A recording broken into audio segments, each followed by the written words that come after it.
Hello, നിങ്ങളെ ആളുകൾക്ക് എങ്ങനെയൊക്കെ ഹാക്ക് ചെയ്യാൻ പറ്റും? നിങ്ങളുടെ കമ്പ്യൂട്ടറിനകത്ത് മാലീഷ്യസ് ആയിട്ട് സോഫ്റ്റ്വെയർ ഒക്കെ ഇൻസ്റ്റാൾ ചെയ്ത് നിങ്ങളെ മോണിറ്റർ ചെയ്യാൻ പറ്റും.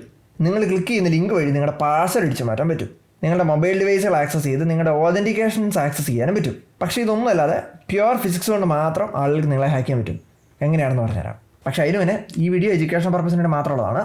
ഇതിനകത്ത് കിട്ടുന്ന ഇൻഫർമേഷൻ ഉപയോഗിച്ച് നിങ്ങൾ വല്ല വേണ്ടാതിനും കാണിച്ചോ വല്ല വള്ളിയും ചെന്ന് അടിക്കഴിഞ്ഞാൽ ഞാൻ ഉത്തരവാദിയായിരിക്കുന്നതല്ല.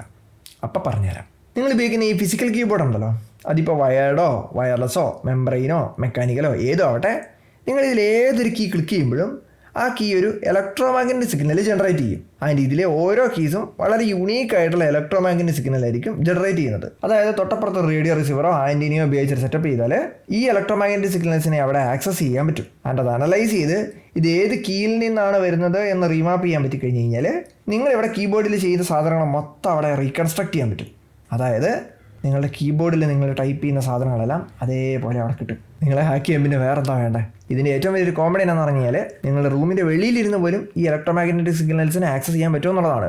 അതിൻ്റെ ഈ ഒരു കാരണം കൊണ്ടാണ് ഈ മിലിറ്ററിയുടെയൊക്കെ കമ്പ്യൂട്ടറൈസ്ഡ് സിസ്റ്റംസ് ഈ ഇലക്ട്രോ മാഗ്നറ്റിക് പ്രൂഫ് ആയിട്ടുള്ള റൂമുകളിൽ സെറ്റ് ചെയ്യുന്നത്. ചുരുക്കി പറഞ്ഞു കഴിഞ്ഞാൽ നിങ്ങൾ വല്ല കഫേയിലോ IT പാർക്കുകളിലോ തിരക്കുള്ള സിറ്റികളിലോ ഔട്ട്ഡോർസിലോ ഫ്ലാറ്റിലൊക്കെ ഇരുന്ന് ജോലി ചെയ്യുന്നവരാണെങ്കിൽ സൂക്ഷിക്കണം. ജസ്റ്റ് ഫോർ ഇൻഫർമേഷൻ പറഞ്ഞെന്നുള്ളൂ. പിന്നെ ഒരു കാര്യം, പണിയെടുത്ത് ജീവിക്കണം, ആവശ്യമില്ലാത്ത പരിപാടിയൊന്നും കാണിക്കരുത്. അപ്പോൾ ശരി എന്നാൽ ബൈ, ടാറ്റാ.